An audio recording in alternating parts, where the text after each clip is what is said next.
तो चलिए स्वागत है आपका अपना प्रदेश उत्तर प्रदेश उत्तराखंड में। बात तमाम खबरों की कर लेते हैं। मुख्यमंत्री योगी आदित्यनाथ की अध्यक्षता में कैबिनेट की बैठक हुई है। गुरुवार को लखनऊ में लोक भवन में संपन्न हुई है ये यूपी कैबिनेट की बैठक। और आपको बता दें इस बैठक में अहम प्रस्ताव पर मोहर भी लगी है और इस बैठक में करीब 30 अहम प्रस्ताव पर कैबिनेट की सहमति मिल गई है। कैबिनेट बैठक में नई इलेक्ट्रिक वाहन नीति 2022 को भी मंजूरी मिली है। साथ ही इस बैठक में अमेठी में नई जेल के निर्माण को भी मंजूरी मिल गई है। बताया जा रहा है कि इस जेल की क्षमता करीब 990 लोगों की होगी और अमेठी के बंदियों को सुल्तानपुर जेल में बंद किया जाता था क्योंकि जगह की बहुत ज्यादा कमी थी। जेल मंत्री धर्मवीर प्रजापति ने यह जानकारी दी है। इसके साथ ही करवा चौथ के दिन महिलाओं को अपने पतियों से मिलने के विशेष छूट के निर्देश भी दिए गए हैं। बताया जा रहा है कि सभी जेलों में निर्देश दिए गए हैं कि महिलाओं को अपने पतियों से मिलने दिया जाए पूजा अर्चना करने के लिए और आज विशेष छूट ये दी गई है। 8 किलो ये मुख्यतया आज का दिवस किसानों को समर्पित रहा है और साथ साथ में कुछ नई नीतियों को बनाने का। अभी सिंचाई सुविधा की दृष्टि से हमारे जल संसाधन मंत्री जी ने आपके सामने प्रकाश डाले हैं कि 2 महत्वपूर्ण फैसले सिंचाई की दृष्टि से हुए हैं।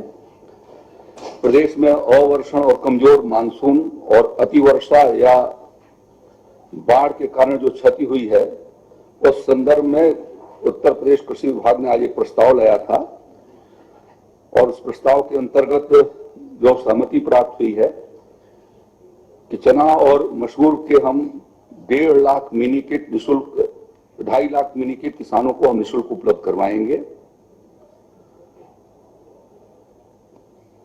1.5 लाख निःशुल्क मिनी किट मसूर का होगा, 1 लाख मिनी किट चना का होगा, मसूर 8 किलो एक किट के भीतर होगा, चना 16 केजी का किट होगा। तो इस प्रकार से 16,000 क्विंटल चने का, 12,000 क्विंटल मसूर का, 28,000 क्विंटल दलहन के बीज हम निःशुल्क किसानों के बीच में वितरित करेंगे और इस पर 32 करोड़ 64 लाख रुपए की धनराशि व्यय होगी। यह कार्यक्रम आज के बाद से तुरंत शुरू कर दिया जाएगा। सभी 75 जनपदों के भीतर इसका वितरण होना है। जहां पर वो 2 लाख हेक्टेयर प्राथमिकता में होंगे जहां के किसान खरीफ का आच्छादन नहीं कर पाए थे या सूखे की वजह से उन्होंने अपने खेत को उलटना पड़ा या अतिवर्षा की वजह से उनकी दलहन की फसल खराब हुई है या बाढ़ की वजह से खराब हुई है और उससे बचता है तो शेष अन्य किसानों को। आपको ध्यान में होगा कि इसके पहले हमने सरसों और राई और तोरिया के भी मिनी किट के बारे में हमने आपके बीच में बात रखी थी। उसी कंटिन्यूएशन में इस कार्यक्रम को हम लोगों ने आगे की ओर बढ़ाया है जो किसानों के हित में है। अपने जो लघु सीमांत किसान हैं, संकल्प पत्र 2022 में ये हम सब घोषणा किए थे कि लघु सीमांत किसानों को सिंचाई क्षमता के दृष्टि हम लोग उनको बढ़ाएंगे, उनकी क्षमता बढ़ाएंगे और किसान आत्मनिर्भर बनेगा। इसके लिए मुख्यमंत्री लघु सिंचाई योजना के अंतर्गत अपने संकल्प सरकार ने 5,000 करोड़ का प्रावधान किया है और 22-23 में 1,000 करोड़ रुपया मुख्यमंत्री लघु सिंचाई योजना के अंतर्गत बजट का प्रावधान किया है। इसमें नवीन कार्यों में पूर्व से निर्मित उथले नलकूप पर pump set, house water tank व जल वितरण प्रणाली, उथले मध्यम गहरे और गहरे नलकूपों पर सोलर पंप सेट और पठारी क्षेत्रों में ब्लास्ट वेल चेक डैम, मरम्मतकार चेक डैम और तालाबों के तालाबों पर भू स्तरीय सिंचाई हेतु सोलर पंप सेट एवं roof top rain water harvesting आदि कार्यों का समावेश है। और इस खबर पर विस्तार से जानकारी के लिए संवाददाता अनूप कुमार सिंह सीधा लाइव हमारे साथ बने हैं। अनूप, आज योगी कैबिनेट की जो बैठक हुई है, कई अहम प्रस्ताव जिनको मंजूरी मिली है, मोहर लगी है, लेकिन कौन से वो मेन पॉइंट्स हैं जिस पर सबसे ज्यादा फोकस आज रहा है? देखिए, उत्तर प्रदेश योगी की आज मैराथन बैठक हुई है। 11 बजे शुरू हुई थी, 1 बजे करीब 2 घंटे की बैठक हुई, जिसमें 30 प्रस्ताव पर मोहर लग चुकी है। ज्यादातर अगर कैबिनेट की बात करें, कमोबेश किसानों का दिन रहा, किसानों के ऊपर बैठक हुई ही, किसानों से जुड़े जो प्रस्ताव हैं वो पास हुए हैं। आपको याद होगा कि 2022 का इलेक्शन हुआ था, उसके पहले एक एजेंडे में एक बीजेपी ने प्राकृतिक खेती को लेकर उस पे एजेंडे में बात कही थी उत्तर प्रदेश में लेकर के। आज की जो कैबिनेट बैठक हुई उसमें प्राकृतिक खेती को लेकर एक आयोग का गठन किया गया है, जिसका अध्यक्ष मुख्यमंत्री खुद होगा। वर्तमान में मुख्यमंत्री योगी आदित्यनाथ हैं। इसलिए इस आयोग के जो अध्यक्ष मुख्यमंत्री योगी आदित्यनाथ हैं, उपाध्यक्ष कृषि मंत्री होगा, इसमें सूर्य प्रताप शाही कृषि मंत्री हैं। तमाम जो कृषि विभाग से जुड़े विभाग हैं उनके मंत्री उसके सदस्य होंगे। यानी जो संकल्प पत्र में जो वादा किया था एक बार कैबिनेट बैठक में पूरा किया है। इससे उत्तर प्रदेश के किसानों को भी फायदा होगा। तीसरा, सुबह हम लोग बात कर रहे थे कि इलेक्ट्रॉनिक वाहन को लेकर लगातार उत्तर प्रदेश बढ़ावा दे रही। इस जो कैबिनेट बैठक में इलेक्ट्रिक वाहन 2022 की संशोधन में किया गया है। अब जो भी 2 पहिया, 3 पहिया, 4 पहिया इलेक्ट्रिक वाहन कोई खरीदेगा तो 15% फीसदी उसको सब्सिडी लाभ दिया जाएगा। ये एक बड़ा फैसला कह सकते हैं, क्योंकि लगातार उत्तर प्रदेश सरकार कोशिश कर रही है कि जो इलेक्ट्रॉनिक वाहन उत्तर प्रदेश में उनको बढ़ावा मिले। दुग्ध उत्पादन नीति में भी परिवर्तन कुछ किया गया है। अब दुग्ध उत्पादन नीति के जो आज का प्रस्ताव पास हुआ उसमें करीब 1 लाख करीब रोजगार लोगों को मिलेगा, और साथ ही साथ 10% जो लोग किसान अगर पैसे लगाएंगे तो 5 लाख तक की उनको लोन भी मिल सकेगा। यानी दुग्ध जो उत्पादन अभी तक जो 44% होता था उसको अब 60% के आसपास लाने का सरकार ने संकल्प रखा है और लगातार इस पे कोशिश करेगी। तीसरा, लगातार जो कैबिनेट के साथ साथ जो तमाम और भी प्रस्ताव हैं उसको लेकर दूध और जो जी बिल्कुल अनूप, लेकिन जो बाढ़ से नुकसान हुआ है, क्योंकि इससे पहले हमने वो तस्वीरें देखी उत्तर प्रदेश की जहां पर जलभराव की स्थिति थी, लोगों को परेशानी का सामना करना पड़ा। क्या इसको लेकर भी कोई ठोस रणनीति बनी है? इस कैबिनेट बैठक में इसको लेकर भी कोई चर्चा हुई है? देखिए, इस बार जो वर्षा है थोड़ा देर में हुई, लेकिन तबाही मचा दिया उत्तर प्रदेश में। उत्तर प्रदेश में 17 जिलों में 940 जो गांव ऐसे हैं जो बाढ़ की चपेट में आ चुके हैं। उन पर लगातार सरकार कोशिश कर रही है उनको वहां से निकाला जाए। हालांकि उनकी जो फसलें हैं वो नष्ट हो चुकी हैं 944 गांव की। पश्चिम में बात करें तो लगातार अभी हाल में ही बारिश हुई, जिसमें तमाम चाहे तिल्ली उड़द की बात करें या फिर जो धान की बात करें, तमाम जो फसलें नष्ट हो जा चुकी हैं।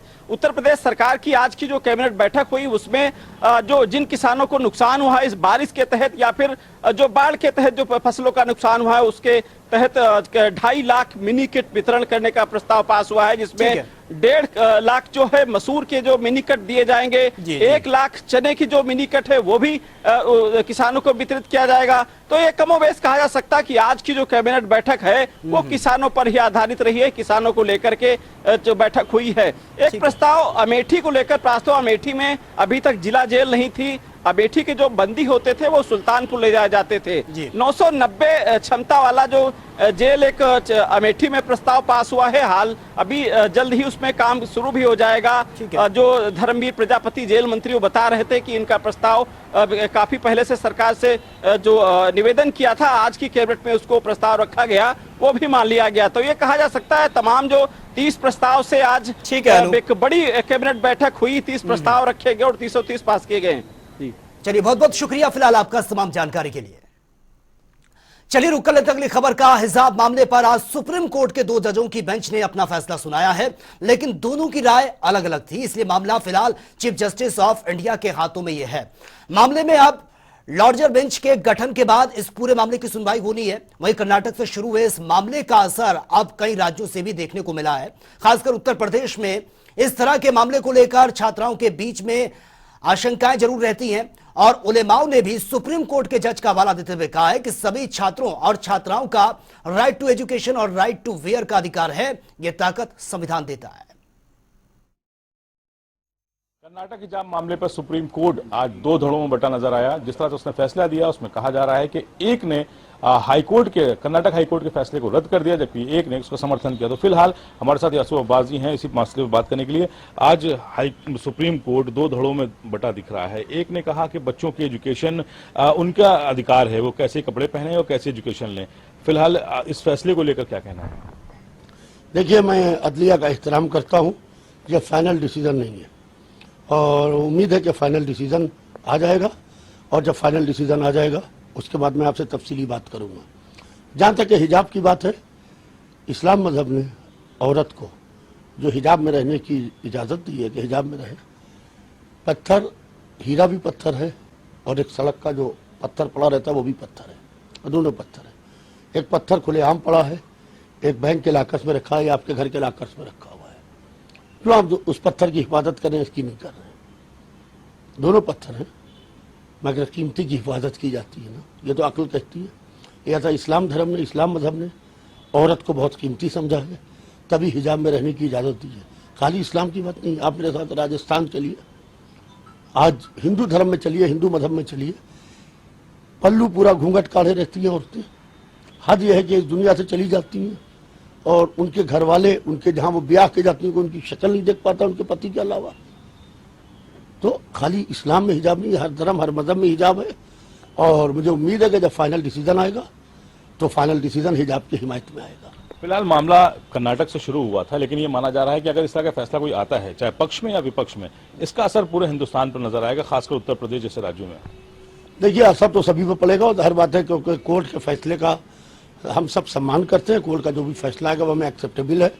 मगर मैं बार बार ये बात कह रहा हूँ कि पर्सनल लॉ के अंदर जो हमारे पर्सनल लॉ हैं, जो हमारे इख्तियारात हैं, जो हमारे धर्म ने, हमारे मज़हब ने हमें दिए हैं, उसके अंदर हस्तक्षेप न की जाए तो ज़्यादा बेहतर है, क्योंकि हिजाब हमारा आईनी हक है। लिहाजा उम्मीद है कि इस हक को पेश नज़र रख के सुप्रीम कोर्ट फैसला सुनाएगा। बहुत शुक्रिया हमसे बात करने के लिए। यासूब अब्बास ने कहना है कि सुप्रीम कोर्ट धर्म को भी संज्ञान में ले कि किस तरह के उसमें नियम बनाए गए हैं, उसको भी अपने अपने नियमों को पालन करने का अधिकार होता है। तो इस तरह के फैसलों को देने से पहले इस तरह का भी उस पर भी नजरिया बना के रखना चाहिए। कैमरा पर्सन शिवम के साथ तौफीक किदवई, जनता टीवी, लखनऊ। कर्नाटक हिजाब मामले पर सुप्रीम कोर्ट ने अपनी राय दी है। उसमें दो जज जो जिनकी बेंच थी, उनके फैसले अलग अलग हैं। एक का मानना है कि जो कर्नाटक हाईकोर्ट ने फैसला किया उसे सही माना, दूसरे जज ने उसको रद्द किया। फिलहाल कुछ छात्र हमारे साथ हैं, जो छात्राएं हमारे साथ हैं जो हिजाब पहने हुए हैं, और आप देख सकते हैं आज सुप्रीम कोर्ट का फैसला था जिसमें अलग अलग राय है जजों की, दो जजों की। क्या मानना है आपका कि ये फैसला किस तरह से होना चाहिए, क्या देखना चाहिए और किन बिंदुओं को खासकर ध्यान में रखकर फैसला देना चाहिए? जो हिजाब को लेकर के ये पूरे देश भर में कॉन्ट्रडिक्शन फैला हुआ है कि लड़कियां हिजाब लगा कर आती हैं। फर्स्टली ये कि देखा जाता है कि यूनिवर्सिटीज़ और कॉलेज में जो लड़कियां हिजाब लगा कर आती हैं वो वायलेट करती हैं ड्रेस कोड को। तो ये बिल्कुल गलत है, ये सरेआम गलत है। और हमारी कंट्री में देखा जा रहा है कि जो लड़कियां हिजाब लगा रही हैं उनको ऐसा देखा जाता है कि उनके जो फैमिलीज होती हैं, फैमिली मेम्बर उन पर ज़बरदस्ती करते हैं कि अगर आप घर के बाहर जा रही हैं तो आप हिजाब लगा के जाएँ, आप अगर कहीं और जा रही हैं, शॉपिंग के लिए जा रही हैं, कहीं और जा रही हैं तो आप हिजाब लगा के जाएँ, पूरा पर्दा करके जाएँ। ऐसा कुछ भी नहीं है, ये हमारी खुद की पर्सनल चॉइस है, खुद की पर्सनल राइट है, जिसमें हम लोग आगे आते हैं और हम लोग अपने हिसाब से लगाते हैं। हमें कोई जोर जबरदस्ती नहीं करते इस चीज़ की। तो आज एक जज ने जिन्होंने फैसला दिया है उसमें उन्होंने कहा भी है कि राइट टू एजुकेशन और राइट टू चॉइस स्टूडेंट के पास होनी चाहिए कि वो क्या पहनेंगे और कहाँ पढ़ेंगे। तो फिलहाल आप लोग की क्या सोच है? और जो कर्नाटक से मामला शुरू हुआ, फिलहाल क्या लगता है कि अगर इस तरह का फैसला आता है कि हिजाब पर रोक लगती है तो अलग अलग राज्यों में भी इसको लागू किया जाएगा, तब किस तरह से क्या सोचती हैं, तब कैसे इस फैसले को देखेंगे? मुझे लगता है अगर हम मुस्लिम लड़कियां अगर एजुकेशन और रिलीजन दोनों को पैरेलल ले जा रही हैं, एजुकेशन और रिलीजन को साथ साथ ले जा रही हैं, तो उस पर एतराज़ नहीं होना चाहिए। हम लड़कियों को मतलब कुछ फैमिली देखेंगे मुस्लिम जो हिजाब पहनते हैं, नकाब पहनते हैं, जो नहीं फॉलो करते हैं, और कुछ लोग पहनते हैं। तो ये हम लोग की पर्सनल चॉइस होती है। लोग को लगता है कि हम लोग को प्रेशराइज किया जा रहा है, पेरेंट प्रेशराइज कर रहे हैं कि तुम्हें पहनना है तो पहनना है, बट ऐसा नहीं होता। ये हम लोग की पर्सनल चॉइस होती है। हम लोग सिक्योर फील करते हैं एजुकेशन लेते वक्त, हम लोग को किसी का दबाव नहीं। लेकिन देखिए इसमें मसला ये है कि जो विपक्ष के जो वकील हैं, मतलब जो हिजाब के खिलाफ वकील ने अपनी एक दलील दी है और कहा है कि ये जरूरी नहीं है। तो जब जरूरी नहीं है तो इसको फिर क्योंकि ये उल्लंघन होता है, स्कूलों में जो ड्रेसें हैं उनको पहले से उनका एक कलर डिसाइड होता है, तो ऐसे में हिजाब जरूरी नहीं है, तो इसको इसलिए हटाने की उन्होंने दलील दी है। आई थिंक ज़रूरी से इसका कोई लेना देना नहीं है। एक लड़की की पर्सनल चॉइस है कि वो करना चाहती है या नहीं करना चाहती है। बहुत से हम लोग जो ये हिजाब करते हैं और नकाब पहनते हैं, we feel secure and we feel very protected in this. Dress code में हम उतना कंफर्टेबल नहीं होते। I think unless and until हम पूरी तरह से कंफर्टेबल नहीं होंगे, हम पूरी तरह से मेंटली ठीक नहीं होंगे, हम पढ़ाई नहीं कर सकते ठीक से। तो इस तरह के छोटे छोटे इश्यूज हमें बहुत ज़्यादा डिस्टर्ब करते हैं, और ये कोई कंपल्शन नहीं है हमारे ऊपर। अगर हम पहनना चाहें तो पहन सकते हैं। हम में से किसी की भी फैमिली ने हमें फोर्स नहीं किया है ये हिजाब या नकाब पहनने के लिए। ये हमारी पर्सनल चॉइसेस हैं। हम पहनना चाहते थे इसीलिए हम पहनते हैं, और इस तरह से हम अपने रिलीजन को भी ओबे करते हैं। देखिए, आपने कहा कि स्कूलों में, लेकिन अगर स्कूलों में जैसे कि जो ड्रेस है, जो कलर की ड्रेस कही जाती है, अगर उसी का हिजाब पहनते हैं तो क्या उससे कोई दिक्कत है? ऐसा कुछ इससे कोई दिक्कत नहीं होनी चाहिए, और हिजाब पहन के हम लोग कंफर्टेबल और प्रोटेक्टेड फील करते हैं। और अगर एक गर्ल स्टूडेंट अपने यूनिफॉर्म में कंफर्टेबल फील करके फिर स्कूल जा रही है तो ये ज़्यादा, वरना उसका ध्यान पढ़ाई से हट के और चीज़ों में आएगा। ये सब चीज़ें हमारी पढ़ाई में एक हिंड्रेंस लाएंगी, और ये कहा जाता है कि हम लोग को ऑपरेस करा जाता है, इस वजह से हटाया जा रहा है। तो ऑपरेशन बिल्कुल नहीं है हमारे ऊपर किसी भी तरीके का, ना फैमिली का, ना किसी भी चीज़ का। और ये सब चीज़ें सिर्फ हमारी पढ़ाई में एक रुकावट ला रही हैं कि हिजाब न लगा के स्कूल जाना और ये सब। तो ये जो अगर मान लीजिए जो अभी, क्योंकि अब CJI के पास ये पूरा मामला पहुंच चुका है चीफ जस्टिस के पास, और वो बेंच का गठन करेंगे और उसके बाद इस तरह का फैसला आएगा। आप लोग मेंटली क्या इसके लिए प्रिपेयर हैं कि क्या फैसला आएगा, उसको किस तरह से लागू किया जाए, या फिर आगे की कोई और लड़ाई देखी जाती है? देखिए, जो भी उनका जजमेंट होगा हम उसको फॉलो करेंगे, बट ऑब्वियसली हम यही चाहते हैं कि हमें अगेन चूज़ करने की अपॉर्चुनिटी देनी चाहिए, जो करना चाहता है उसके लिए। बहुत शुक्रिया हमसे बात करने के लिए। देखिए, छात्राएं हैं जो यहाँ पढ़ती हैं और हिजाब में खासकर ये आते हैं, और उन लोगों का कहना है कि जो पढ़ाई में ये सब चीजें रुकावट पैदा करती हैं, क्योंकि क्या पहनना है, क्या पढ़ना है, इसका अधिकार उन्हें संविधान से मिलता है। तो फिलहाल इस तरह की रुकावटें पैदा नहीं करनी चाहिए, और सुप्रीम कोर्ट को धर्म और एजुकेशन को एक नजर से देखना चाहिए कि अगर कोई धार्मिक अपनी भावनाओं को आद ना करते हुए अगर एजुकेशन हासिल करना चाहता है तो उसे पूरा मौका देना चाहिए। Camera person right to education पे जोर दिया है, और पर्सनल चॉइस पे जोर दिया है कि बच्चियों की अपनी पर्सनल चॉइस है, तो लिहाजा उसका हम लोग वेलकम करते हैं। और ये उम्मीद करते हैं कि जो इस केस को लार्जर बेंच को रिफ़र किया गया है, तो चूँकि हिजाब एक मुस्तक़लन एक मजहबी मामला है, तो लार्जर बेंच जो मज़हब इस्लाम का लॉ है रिलेटेड टू हिजाब, उसको सीरियसली कंसिडर करेगा। और वो यही है कि हमारे यहाँ मज़हब इस्लाम में एज़ पर इस्लामिक लॉ जो कुछ भी अल्लाह ने कुरान में फरमाया है, जो कुछ भी प्रॉफिट मोहम्मद सल्लल्लाहु अलैहि वसल्लम ने फरमाया है, उन तमाम चीज़ों को हम लोग एसेंशियल प्रैक्टिस ऑफ इस्लाम मानते हैं। और जो कि हिजाब अपना सर कवर करने का हुक्म अल्लाह ने कुरान में फरमा दिया है मुस्लिम बच्चियों को, लिहाजा उनसे रोकने का किसी को भी हक़ और इख्तियार हासिल नहीं है। इसलिए हम ये समझते हैं कि मुस्लिम बच्चियों को तालीम की राह में ये अड़चनें नहीं डालनी चाहिए, और हुकूमत की भी ये प्रायोरिटी है कि लड़कियां ज़्यादा से ज़्यादा तालीम हासिल करें। लिहाजा जो बच्चियां हिजाब के साथ तालीम हासिल करना चाहती हैं, उनके राहों में रुकावटें और अड़चनें बिल्कुल भी न डाली जाएं। और वहीं गोरखपुर कसरबल कांड मामले में कैबिनेट मंत्री संजय निषाद के खिलाफ कोर्ट में आरोप तय हो गए हैं। वहीं कोर्ट में मंत्री ने आरोपों से इनकार करते हुए ट्रायल की मांग की है। मामले में कोर्ट ने प्रोसिक्यूटर्स को सबूत पेश करने के लिए आदेश दिया है। आपको बता दें कि 7 जून 2015 को मंत्री संजय निषाद ने अपने समर्थकों के साथ निषाद आरक्षण की मांग को लेकर सहजनवा क्षेत्र में मगहर सहजनवा के मध्य रेल लाइन पर धरना प्रदर्शन किया था, जिससे कि रेल आवागमन बाधित हो गया था।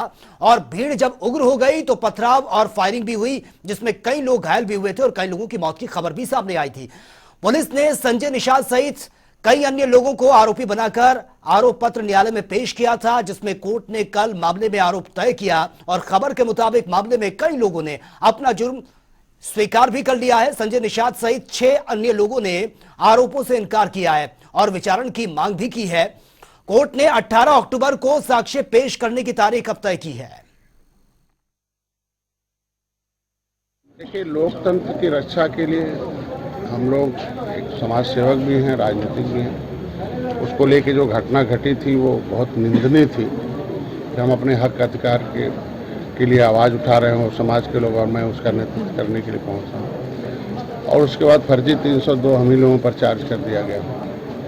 तो न्यायालय पर पूरा भरोसा है, और जब भी न्यायालय हमें याद किया तब तक मैं आया हूँ। आज भी न्यायालय ने बुला रखा था, न्यायिक प्रक्रिया है, हमें पूरा भरोसा है समय आने पर हमें न्याय मिलेगा। और निश्चित रूप से उसमें जो निर्दोष लोग हैं सारे लोग छूटेंगे, और जो दोषी हैं उनके खिलाफ भी हुआ है, उनके खिलाफ भी वारंट हुआ है, और वो जो उसमें दोषी हैं उनके खिलाफ कड़ी से कड़ी न्यायालय सजा देगी।